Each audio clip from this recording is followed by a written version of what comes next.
Jadi hari ini kita sambung di muka surat 479, iaitu bila Allah mengasihi hambanya dan diuji dengan bala. Ini kita selalu, bila kita tengok orang tu kena bala, bala yang terbaru apa yang berlaku? Di Morocco kan?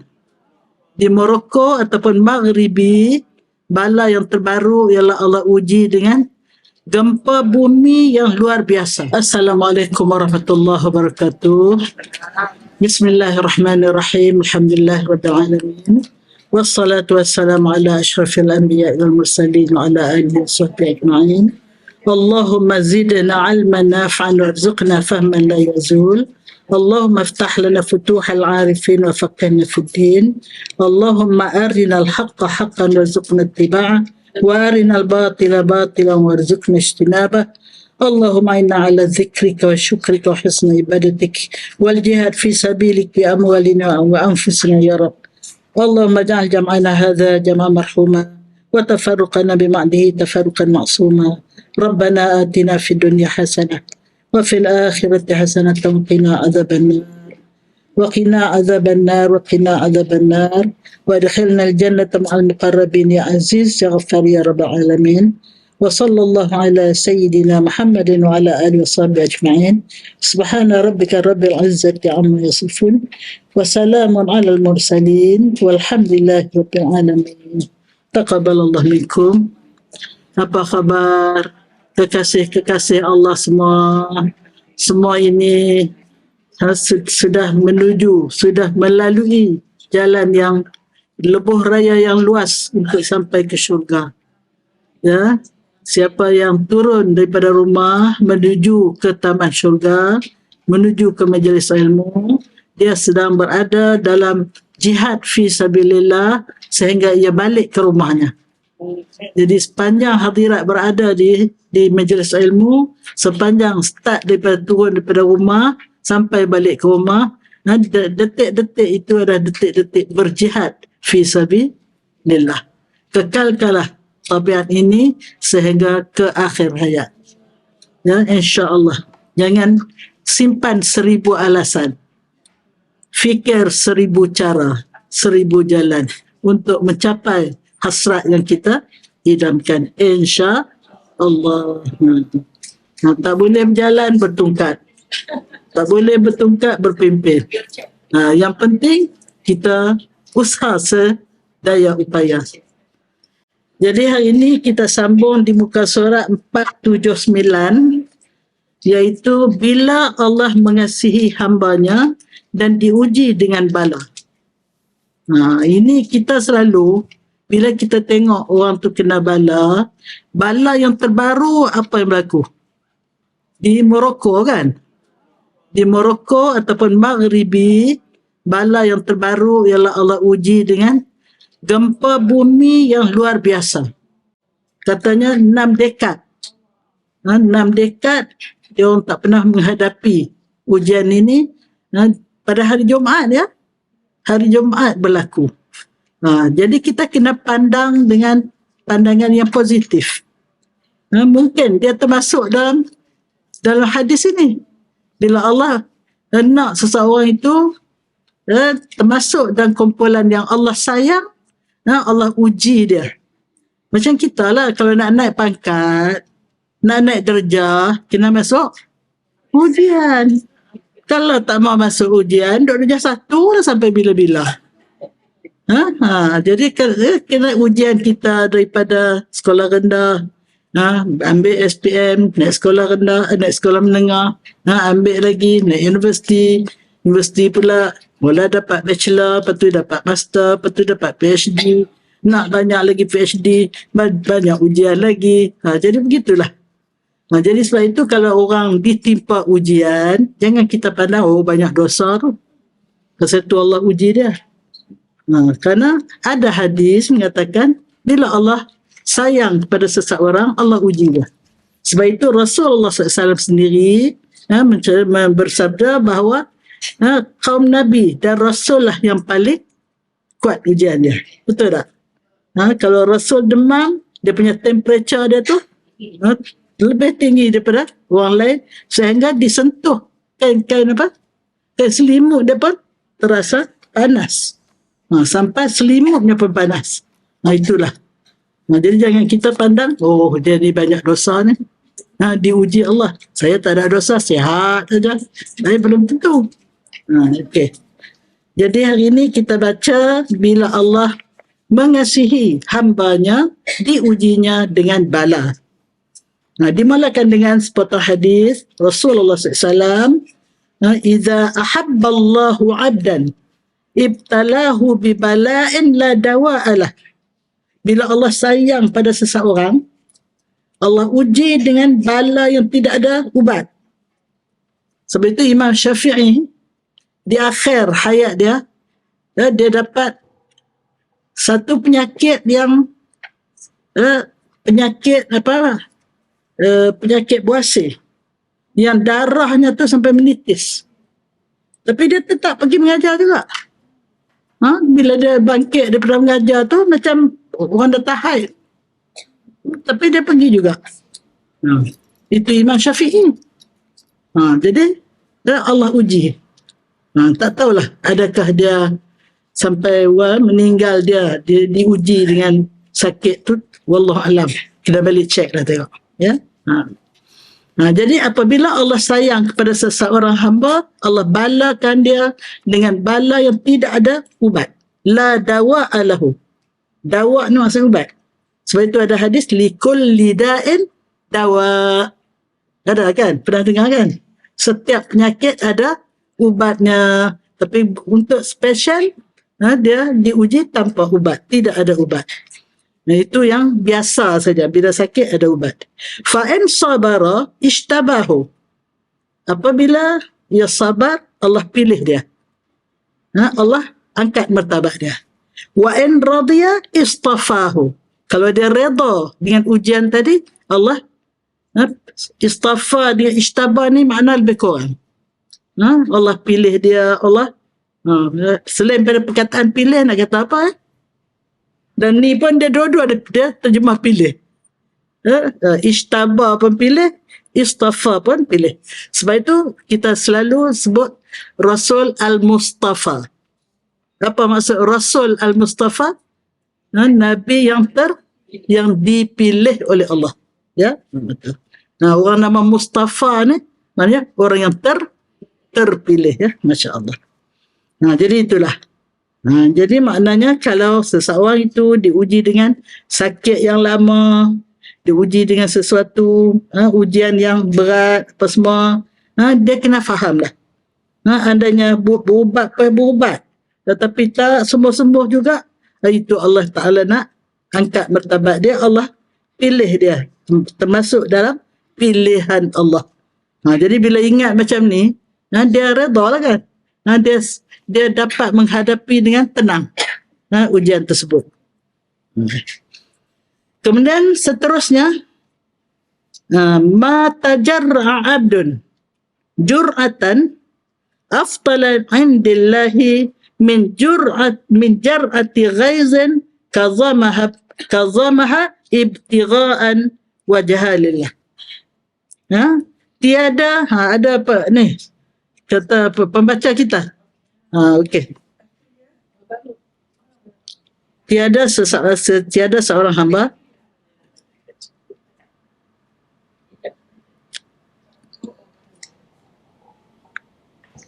artinya tiada seorang hamba menegur seteguk minuman lebih afdal di sisi Allah daripada seteguk minuman kemarahan yang ditahannya kerana mahu mendapatkan keredaan Allah. Maknanya Allah gambarkan pada ujian yang dia hadapi itu macam seteguk minuman.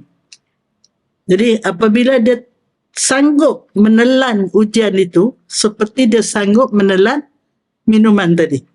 Ya. Jadi apabila ia meminum meneguk seteguk minuman, lebih afdal di sisi Allah dengan seteguk minuman kemarahan. Kita dalam bahasa Melayu pun sebut, saya telan, saya nak marah sangat tapi saya telan. Jadi bukan telan kopi ke, telan apakah, tapi itu telan kemarahan. Jadi Arab pun dia guna telan juga. Dia telan. Tajarrah tu dia telan. Tidak adalah seseorang itu sanggup menelan kemarahan dia yang dia apa tu? Ditahannya kerana mahu mendapatkan keridhaan Allah. Sebab itu ada kisah Sayyidina Abu Bakar. Satu hari duduk dengan Rasulullah SAW, datang satu orang maki Sayyidina Abu Bakar. Tak pasal-pasal. Sayyidina Abu Bakar senyap je. Maki lagi. Senyap je. Maki lagi. Yang bukan-bukan. Sayyidina Abu Bakar pun pertahan diri. Bila pertahan diri, Rasulullah bangun. Bila Rasulullah bangun, Sayyidina Abu Bakar turun. Kenapa ya Rasulullah? Bila saya jawab mempertahankan diri kepada orang yang maki itu, Tuhan bangun. Rasulullah kata, aku melihat beberapa orang malaikat turun. Masa engkau senyap tadi, malaikat turun untuk memberi ganjaran pahala kerana engkau menelan marah. Dia telan kan? Dia nak marah orang maki dia, siapa tak marah kan? Tapi dia telan. Tapi rupanya tak sabar jugalah. Akhirnya geram tu balas balik. Bila balas balik, malaikat pun pergilah. Jadi sebab tu kita ni kalau bergaduh, jangan lawan. Telan saja. Dia nak kata apa? Biapi dia kata. Sebab itu orang yang tidak menjawab sesuatu yang sepatutnya berlaku pertengkaran, tapi dia telan, dia tak balas, dia akan dikurniakan istana di mana? Di pertengahan syurga, bukan di Penang. Dengar kata di Penang. Kalau dia tahan diri, tak dusta, tak bohong, dikurniakan istana di pekarangan syurga. Kalau dia tak lawan, tak bertengkar, sedangkan dia di pihak yang benar. Patut orang hak betul ni dia nak perbetul diri dia lah kan. Dia lawan habis-habisan. Tapi dia buat tak tahu je. Biarlah. Engkau nak cakap apa, maka dia dihadiahkan istana di pertengahan syurga. Orang yang macam mana yang diberi istana di kemuncak? Siapa ingat? Bagaimana orang yang layak mendapat istana di kemuncak syurga? Apa sifat dia? Siapa ingat? Bukan. Ya? Bukan. Orang yang mempunyai akhlak yang mulia. Maknanya bila akhlak mulia merangkumi semualah.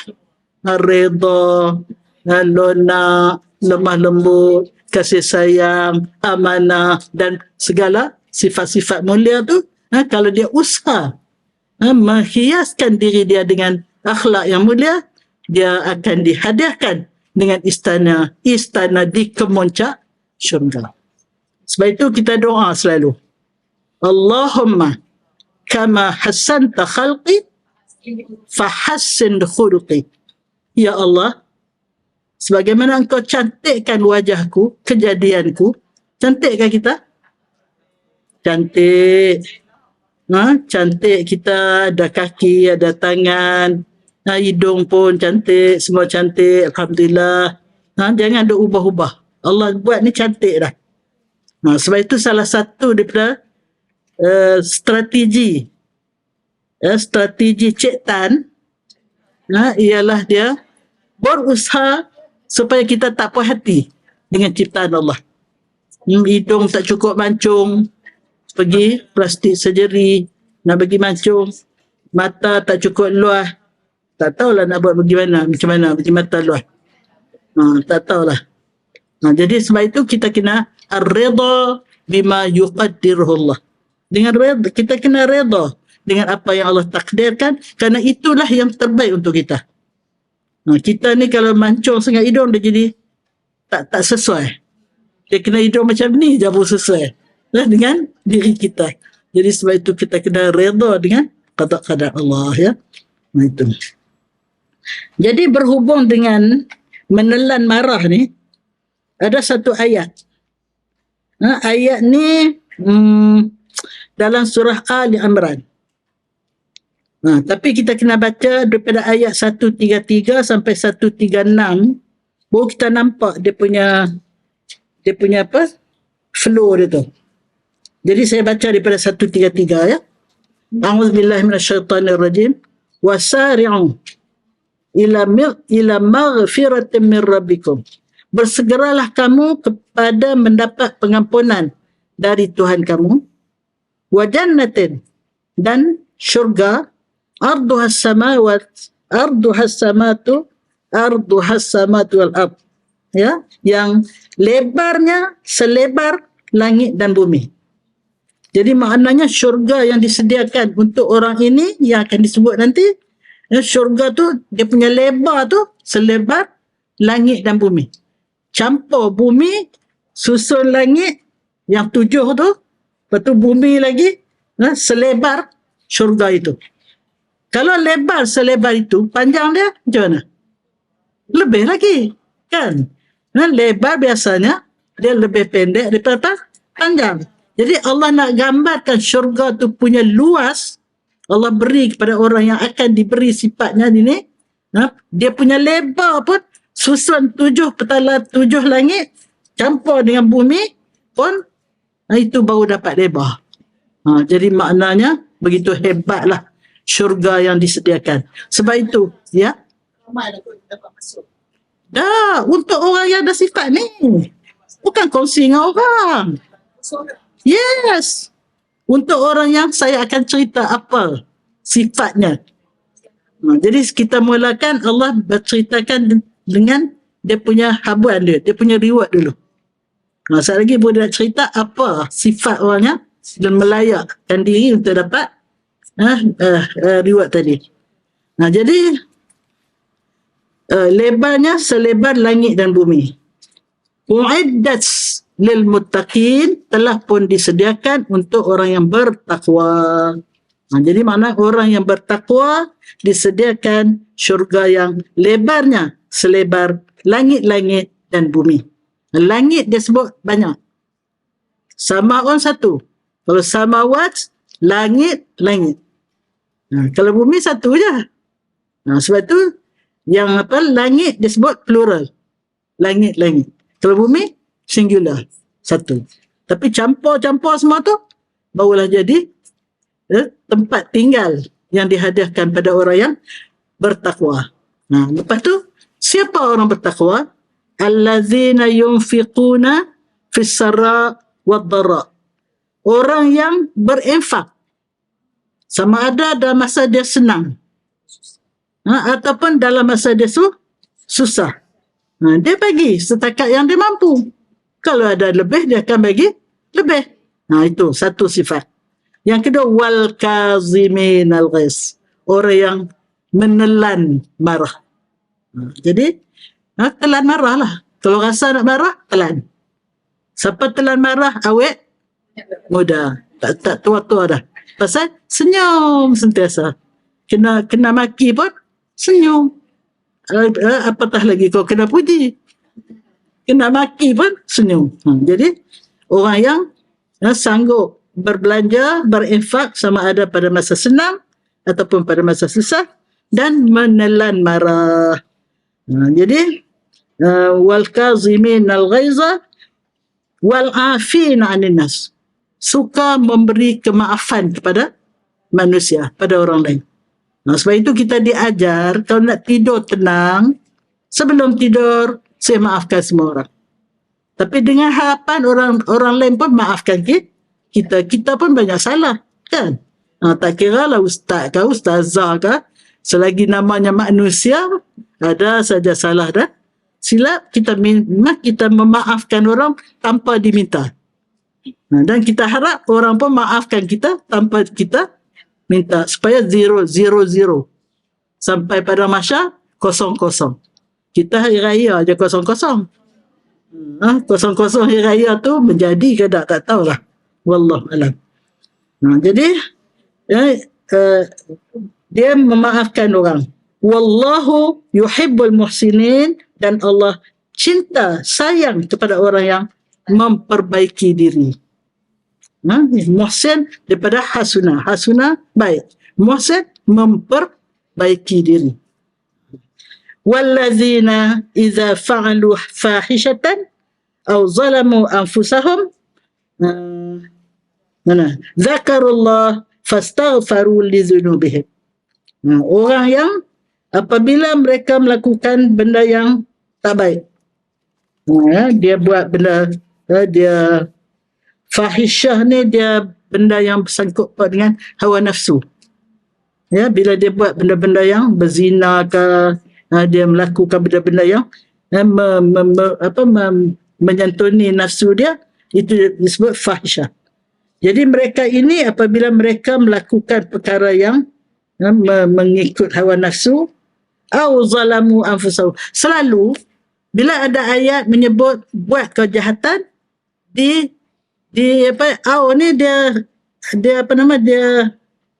macam kita atau buat jahat atau mereka menginai diri mereka sendiri. Jadi maknanya apa? Apabila seseorang itu buat jahat, artinya dia sedang menginai dia sendiri. Kalau dia mencuri, pada hakikatnya dia dapat barang free, tapi pada zahirnya, pada hakikatnya dia sedang menempah kemurkaan Allah, menempah neraka Allah. Jadi kalau dia faham, dia tidak akan buat jahat. Sebab pada zahirnya dia buat jahat tu mengenakan orang lain, tapi pada hakikatnya dia sedang menginai diri dia sendiri. Jadi bila dia buat benda yang tak baik ataupun dia zalim diri dia sendiri, zakarullah, dia teringat pada Allah, teringat kepada kemurkaan Allah, teringat pada kasih sayang Allah dekat dia. Kenapalah dia sanggup melakukan benda yang Allah tak redha? Dia teringat pada Allah. Fastaghfaru li dzunubihim, terus serta-merta dia istighfar, minta ampun terhadap dosa-dosa dia. Itu. Jangan tunggu nanti saya pergi Mekah buat umrah baru nak minta ampun. Jangan. Sebab Allah membuka pintu keampunan dia, pintu taubat dia siang dan malam. Tak kira masa, tak pernah tutup. Syurga ada 8 pintu besar. 7 pintu besar ditutup rapat sehingga sampai masa dia. Tapi 1 pintu dibuka sekarang, siang dan malam. Pintu apa? Pintu taubat. Sebab itu manfaatkanlah taubat ini, walaupun kita rasa kita tak buat dosa pun. Rasulullah buat dosa tak? Tak buat dosa. Rasul taubat tak? Berapa kali sehari? 70 kali ada satu riwayat. Satu riwayat lagi 100 kali. Kita dengan Rasulullah siapa lebih teruk? Kita. Kalau Rasulullah 100, kita kena 200 lah. Lama tak nak taubat 200 kali? Tak lama. Tapi taubat yang sebenarnya kita menyesal. Pertama menyesal, yang kedua full stop. Jangan lepas menyesal macam ayam. Orang Kedah kata ayam padi jemur. Orang zaman dulu nak makan nasi, padi tu kena jemur dulu, bagi kering, baru bawa pergi ke kelang, baru dikelangkan, baru keluar beras. Jadi masa jemur tu ayam ambil kesempatan. Tengok tuan tak ada, dia pun pergi patuk-patuk. Tuan dia nampak, balik cung bagi. Kena kiok lari. Selagi tuan dia tak ada, datang lagi. Jadi dia tak pernah bertobat. Sekali kita apa, orang Kelantan kita kena pekong. Apa pekong tu? Baling lah, lontar. Orang Kuala Lumpur kita lontar. Kita ni celup. Nak kata Kedah pun tak, Kelantan pun tak. Celup. Jadi itu. Jadi maknanya tak boleh. Bila taubat terus full stop. Kalau terbuat cepat-cepat taubat lagi, full stop lagi. Biar banyak kali full stop pun. Ya. Jadi maknanya apabila mereka teringat pada Allah, mereka terus bertaubat. Walam yusirru ala ma fa'alu. Dan mereka tidak akan berterusan terhadap kesalahan tadi. Wahum ya'lamun, sedangkan mereka tahu bahawa mereka sedang terlanjur Bila bertaubat, dia tahu benda tu salah, dia berhenti. Ulaika jazaohum maghfiratum min rabbihim wa jannat tajri min tahtiha al-anhar fiha khalidina fiha wa ni'ma ajrul amilin. Sudah buka apa nama? WhatsApp ya? Apa nama? Kita punya handset semua ada Quran ya. Alhamdulillah. Jadi orang-orang yang begini, ganjaran mereka ialah keampunan dari Tuhan mereka. Sebab Allah tahu kita banyak dosa. Jadi pertama sekali, sebelum Allah nak bagi kita syurga, Allah bersihkan kita. Qad aflaha man tazakka. Kita nak baca. Telah berjayalah orang yang membersih. Apa yang dibersihkan? Bersih diri dia dari kekotoran, dari najis, dari hadas. Yang paling penting ialah dari akhlak-akhlak yang buruk. Bersihkan hati kita. Bersihkan diri kita. Lepas tu barulah maghfirah min rabbihim, dapat keampunan daripada Tuhan mereka, wa jannat, dan dikurniakan syurga-syurga. Jannat ni pun plural juga. Banyak syurga-syurga, tajri min tahtil anhar, yang mengalir di bawahnya sungai. Ini orang Arab bila sebut sungai di negeri padang pasir yang payah nak dapat air, mereka sangat gemar bila disebut sungai. Saya pun di rumah tak ada sungai, saya buat air terjun. Air terjun. Budak-budak main, dia baling batu penuh masuk air terjun saya. Itulah. Jadi, khalidina fiha. Ini pun satu poin yang penting. Mereka masuk bukan untuk 10 tahun. Bukan untuk 99 tahun. Saya beli rumah 99 tahun. Kalau saya hidup lebih daripada 99 tahun, tak ada rumah. Tetapi syurga khalidin. Mereka kekal selama namanya di dalam syurga itu. Wa ni'ma ajrul amilin. Inilah sebaik-baik, senikmat-nikmat ganjaran untuk orang yang beramal. Jadi maknanya di antara sifat orang yang layak mendapat syurga yang begitu luas, begitu istimewa, ialah menelan marah. Menelan marah. Masya Allah. Lepas ni jangan ada orang Al-Falah marah. InsyaAllah. Nombor 1, ketua kita. Ketua kita ni menghadapi macam-macam karinah. Karinah anak buah. Tapi dia tak marah. Okey, Alhamdulillah. Seterusnya, Umar Al-Khattab. Silakan.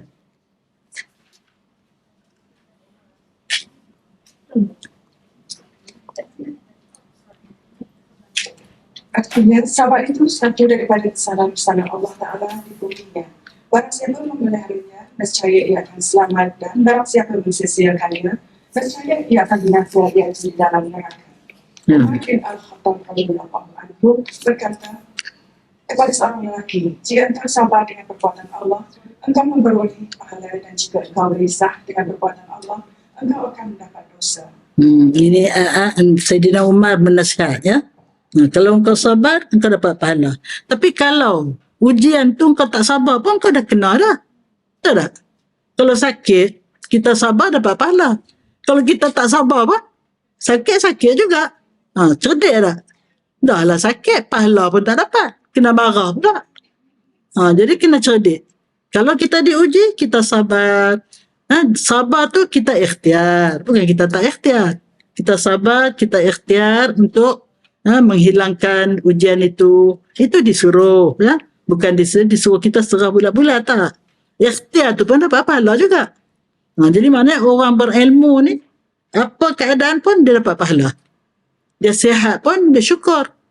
Dia diuji pun dia sabar. Jadi maknanya semuanya berpahala ya. Itu. Jadi Sayyidina Umar kata, lebih baiklah kamu sabar dengan ujian Allah, kamu dapat pahala. Jangan marah, jadi kamu dapat dosa. Okey, seterusnya.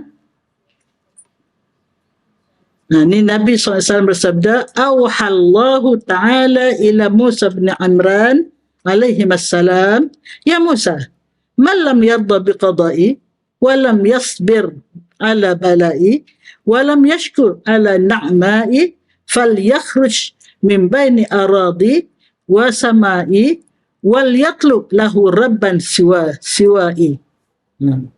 Okey, cantik. Allah Ta'ala telah berfirman kepada Nabi Musa bin Ibrahim alaihissalam, wahai Musa, barang siapa tidak riba dengan qadakku, tidak sabar dengan ujianku, dan tidak bersyukur dengan nikmatku, maka keluarlah daripada antara bumiku dan langitku, serta carilah untuknya Tuhan sekalianku. Masya Allah. Kalau tak sabar, Tuhan kata, kalau tak syukur, kalau tak sabar, kalau tak apa lagi? Pertama, orang yang tidak redha. Yang kedua, tidak sabar. Yang ketiga, tidak syukur nikmat Allah. Allah Ta'ala kata, tak saduk atas bumi aku lah. Silakan pergi cari bumi lain, pergi cari langit lain. Inilah yang dinasihatkan oleh Syekh Hasan Al-Basri. Ada seorang budak muda, jumpa dia. Tuan Syekh, saya nak buat jahat. Dia minta ketua kat Tuan Syekh, saya ni nak buat jahat. Boleh? Tuan Syekh kata boleh. Boleh, silakan. Tapi kamu kena keluar daripada bumi Allah. Kamu kena jauh daripada langit Allah. Pergi. Dan carilah Allah lain. Carilah Tuhan lain.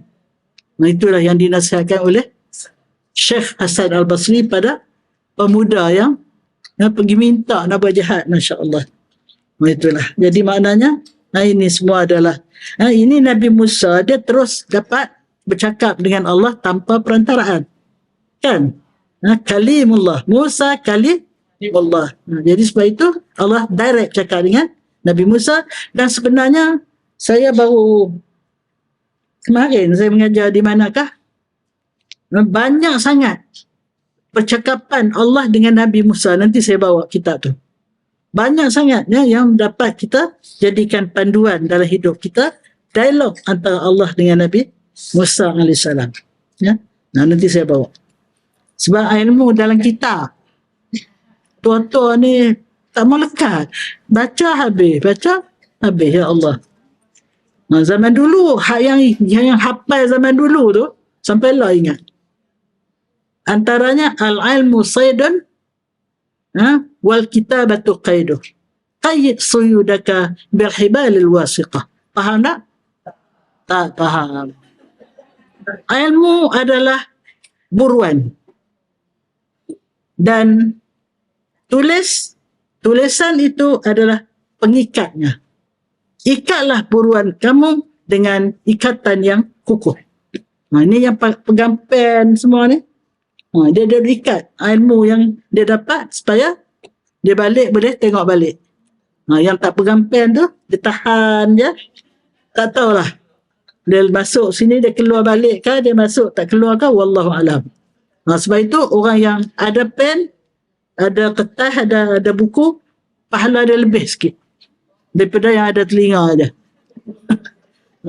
Yang ada pen tu telinga pun ada juga. Tapi tulisan yang kita tulis tu dia ibaratkan seperti tali pengikat buruan tadi. Sebab ilmu tu dia lari. Kalau kita tak tulis, dia lupa. Itu saya hafal tahun sebelum merdeka. Tahun 50-an. Ingat sampai lah. Tapi hak baca Allah ni, pergi. Baca habis. Kena al-ilmu fi sudur, la fi sudur. Ilmu dalam tulisan, tidak dalam dada. Wa'alaikumsalam. Dia ada satu ayat Quran ya. Ayat Quran yang Allah nyatakan tentang menghafaz Al-Quran. Ya. Allah kata, tengok tu. Lupa dah. Masya Allah. Walaqad yassarna Al-Quran lizikri fahal min muddakir. Sesungguhnya kami permudahkan Al-Quran itu untuk diingat. Maka adakah orang yang mau mengingat? Tak mampu. Kena suruh cucu lah. Jadi hafiz. Kita dah tak mampu dah. Tapi kalau baca, berdoalah supaya kita dapat baca dengan tajwid yang betul. Bacaan yang tepat. Dia belajar kat Ustazah Badariah tu bagus lah tu. Ya, betul. Okey, seterusnya. Hadis ini mengandungi suruhan yang berunsur ancaman, berarti yang menyuruh sambil menakut-nakutkan supaya meredakan qada Allah Ta'ala. Bersabar menghadapi ujian bencana daripadanya dan bersyukur pada segala nikmat-nikmatnya. Jadi maknanya hadis-hadis di atas yang tadi, yang Nabi Musa. Ini apa nama? Ini bukan hadis ni. Yang tadi, ayat yang diturunkan pada Nabi Musa. Tapi hadis-hadis yang sebelum ni lah. Ya, hadis-hadis yang sebelum ni adalah merupakan ancaman dan dorongan supaya kita bersyukur atas nikmat dan bersabar atas ujian. Saya bagikan doa.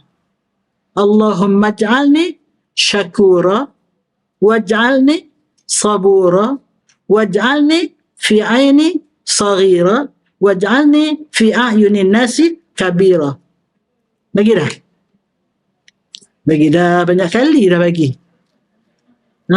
Maknanya, ya Allah, jadikanlah aku orang yang sungguh-sungguh bersyukur.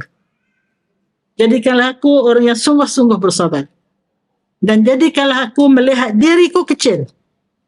Bila kita lihat diri kita kecil, kita tak sombong. Dan jadikanlah orang melihatku besar. Orang tak pijak kita. Orang tak perlekeh kita. Orang tak hina kita. Bukan kita nak takabur. Tapi kita tak mahu orang hina kita. Jadi orang nampak kita besar, orang nampak kita hebat, dia tak hina kita. Itu doa. Okey. Betul tak boleh kau Arab, cakap Melayu je lah. Allah faham. Cakaplah apa pun. Okey, seterusnya Al-Baihaqi. Al-Baihaqi meriwayatkan daripada Anas, firman Allah Ta'ala, barang siapa tidak beritahu dengan qadaku dan qadarku, maka hendaklah yang mencari Tuhan selainku. Faham dah tu. Tuhan kata tak usah duk bertuhankan aku lah. Pergi cari Tuhan lain. Bertuhan kat Tok Pekong ke? Tuhan kat hantu Jemalang ke? Bolehkah? Tuhan-Tuhan itu membantu kita. Jadi sebab itu kita kena bertuhankan Allah.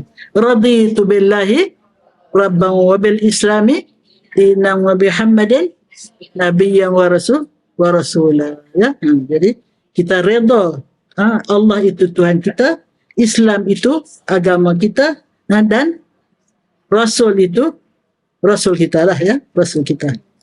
Ini adalah mahsurat yang patut kita baca, rajin-rajin baca insya-Allah. Seterusnya Nabi bersabda SAW, as-sabru indal musibah bitis'i mi'ati darajah. Ini dia macam dia perkukuhkan hadis yang kita baca mula-mula dulu. Ya, sabar ketika kita menghadapi ujian dikurniakan 900 darjat. Berapa jauh antara darjat yang pertama dengan yang kedua? Yes, bagus. Tak bawa hadiah pula ni. Patut bagi hadiah. Siapa boleh jawab, bagi hadiah. Jadi daripada langit bumi baru satu. Kalau nak 900 berapa? Berapa jauh, berapa tingginya orang yang sabar terhadap musibah.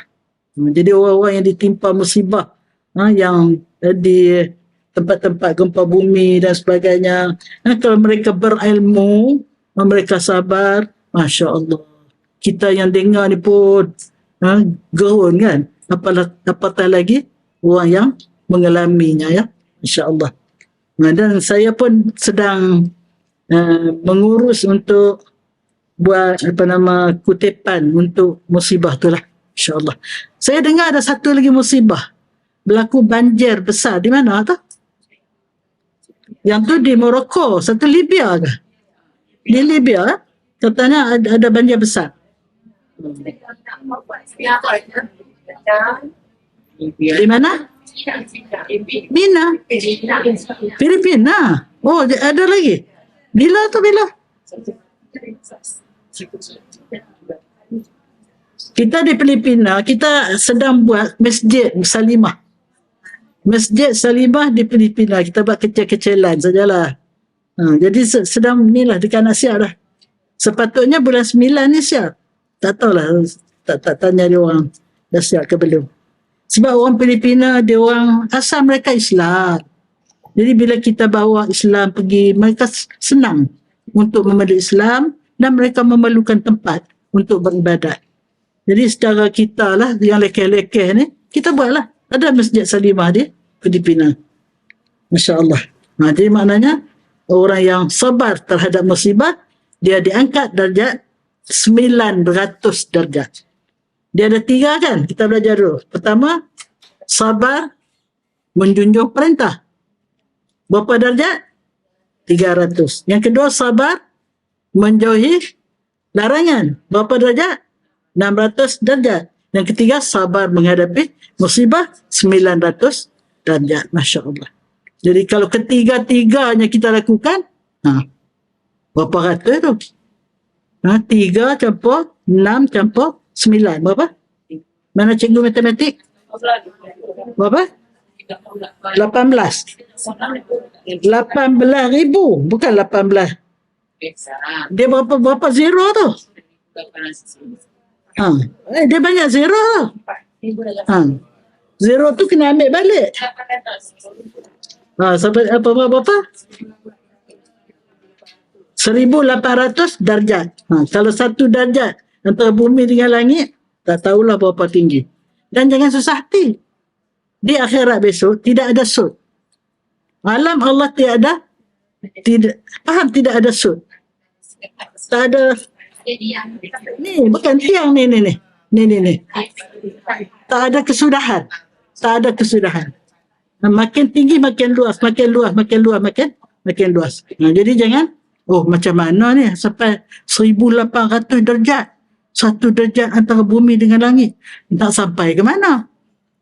Kalau dunia dia sampai langit pertama. Tapi kalau lepas langit pertama, dia tidak ada sud. Sampailah ke moncak sekali Arsyur Rahman. Arash Allah. Ya? Okey, seterusnya. Sebenarnya itu adalah sebuah yang berkata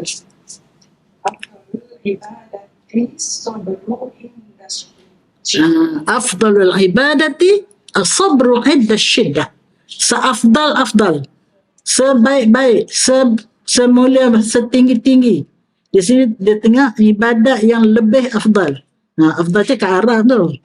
Ibadat yang paling istimewa ialah sabar ketika susah. Kita ketika menghadapi kesusahan, menentang musuh, di sini terjemah ya. Asyiddah tu maksudnya bukan menentang musuh sajalah.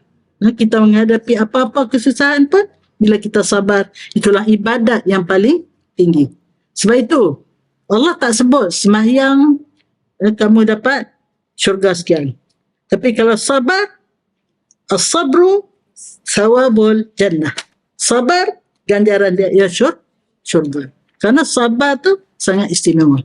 Sebab itu kita watawasau bisabri, kita digalakkan dalam apa-apa perhimpunan pun, di akhir perhimpunan kita baca wal asri. Sebab kita nak pesan memesan supaya kita bersabar menghadapi ujian, bersabar menjunjung perintah, bersabar menghadapi musibah dan sebagainya. Masya Allah. Seterusnya Nabi bersabda lagi, sabru sa'atin khairun minad dunya wa ma fiha. Masya Allah. Bersabar, kesabaran. Artinya kesabaran selama satu saat itu lebih baik daripada dunia dan segala ada yang di dalamnya. Masya Allah. Dalam dunia ni ada apa? Macam-macam.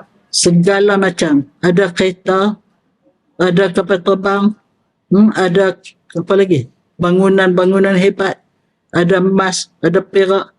Macam-macam lah kan dalam dunia ni. Jadi kalau dihimpun segala harta dalam dunia ni banyak tak? Banyak. Tapi pahala sabar satu saat lebih daripada dunia dan segala isinya. Ada lagi satu ibadat yang solat sunat subuh. Solat sunat subuh pahalanya lebih dari dunia dan segala isinya. Jangan tinggal solat sunat subuh.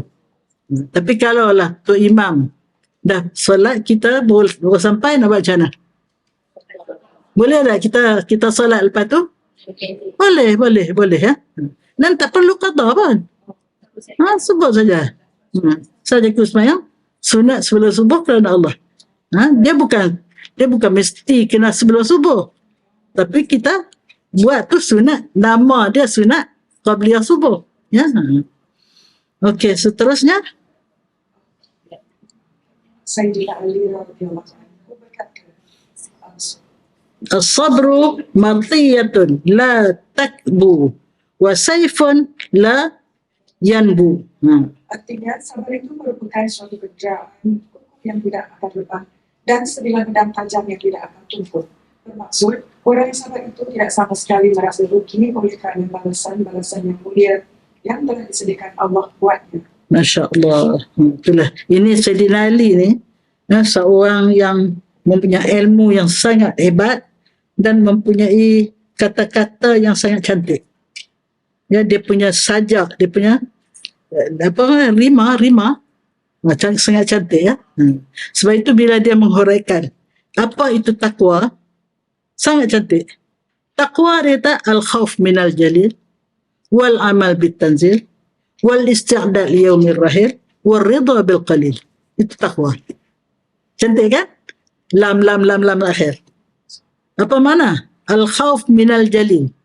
Takut kepada yang maha tinggi. Jalil. Allah Jalla Jalaluh. Wal amal bit tanzil. Beramal dengan apa yang diturunkan. Apa yang diturunkan? Al-Quran. Wal ridha bil qalil. Ridha dengan sedikit. Kalau Allah bagi kita sedikit, kita ridha. Kalau banyak, kita syukur. Wal isti'dad di yaumir rahil. Dan bersiap sedia memperbanyakkan bekalan untuk hari yang kita akan berpindah. Yaumur rahil. Rehlah maksudnya rehlah ke Padisan. Apa makna rehlah? Berkelah. Berselesa di sana. Jadi kita akan berehlah ke mana? Ke syurga, insya-Allah. Nak ke syurga, cukup lagi bekalan. Siapa dah cukup bekalan kat tangan? Siapa pun tak berani ya. Jadi maknanya kita bersiap sedia ni, kita hadir majlis ilmu ni suatu bekalan yang sangat lumayan. Kita dah hadir satu ilmu, majlis ilmu 1 saat lebih baik daripada melakukan sembahyang sunat 500 rakaat. Kalau datang majlis ilmu ni menjadi pengajar lebih baik daripada sembahyang sunat 1000 rakaat. Lepas ni hadirat pula duduk sini. Kita tukar. Saya duduk sana, hadirat duduk sini. Dapat 1000 rakaat. Siapa larat sembahyang 1000 rakaat? Tak mampu kan? Okay.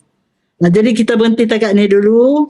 Jadi diakhiri dengan kata-kata Sayyidina Ali, sabar merupakan matiyatun la takbu, suatu keinderaan yang sangat kukuh yang tidak akan rebah, dan saifun la yambu. Kita sampai pukul apa? Dah pukul 11 ni. Okey. Merupakan senjata yang tak tumpul-tumpul. Jadi sebab itu sabarlah ya. Sabarlah dalam menghadapi apa saja yang diuji oleh Allah Subhanahu wa taala. Jadi kita akan masuk lagi bahagian sabar. Sebenarnya kita dah baca dah dulu ni tapi lupa kan? Dah lupa saya apa lupa? Hadirat lagi lah pula. Jadi tak apalah. Sebab kita hidup di akhir zaman ni terlalu banyaklah ujian. Kadang ujian keluarga, ujian rumah tangga, ujian macam-macam lah ya. Harta macam-macam. Jadi kita kena menjadi orang yang sabar. InsyaAllah kita akan dapat apa saja keadaan dengan senyum dan dengan tenang. Ya, InsyaAllah. Jadi kita akhirilah pengajian kita dengan tasbih kafarah, surah wal asri dan doa pendek. Subhanakallahumma wa bihamdika asyhadu an la ilaha illa anta astaghfiruka wa atubu ilaik. Bismillahirrahmanirrahim. Wal asr innal insana lafi khusr illa alladhina amanu wa 'amilus solihat wa tawasaw bihaqq wa tawasaw bisabr. Sadaqallahul azim. Bismillah walhamdulillah wassalatu wassalamu ala rasulillah. Ya Allah ya Tuhan kami, Engkau maha mengetahui pada hari ini kami belajar tentang sabar kami belajar tentang bagaimana anugerah yang istimewa yang kau sediakan untuk orang-orang yang bersabar, sabar menjunjung perintah engkau, sabar menjauhkan diri daripada larangan engkau, dan sabar menghadapi segala musibah dan ujian yang engkau kenakan kepada kami. Maka bantulah kami ya Allah sebenar-benar bantuan supaya kami yang lemah ini, yang dhaif ini, yang miskin ini, yang kerdil ini dapat menghadapi segala ujian engkau dengan sepenuh-penuh kesabaran. Semoga kami dapat menikmati anugerah istimewa yang kau sediakan untuk orang yang bersabar. Hasbunallah wa ni'mal wakil, wa la hawla wa la quwata illa billahil aliyil azim. Rabbana atina fid dunya hasanah wa fil akhirati hasanatan wa qina adzabannar wa adkhilna al-jannata ma'al muqarrabin ya aziz ya ghafar ya rabbal alamin. Wa sallallahu ala sayyidina Muhammadin wa ala alihi wa sahbihi ajma'in. Subhana rabbika rabbil izzati amma yasifun wa salamun alal mursalin walhamdulillahi rabbil alamin. Taqabbalallahu minkum.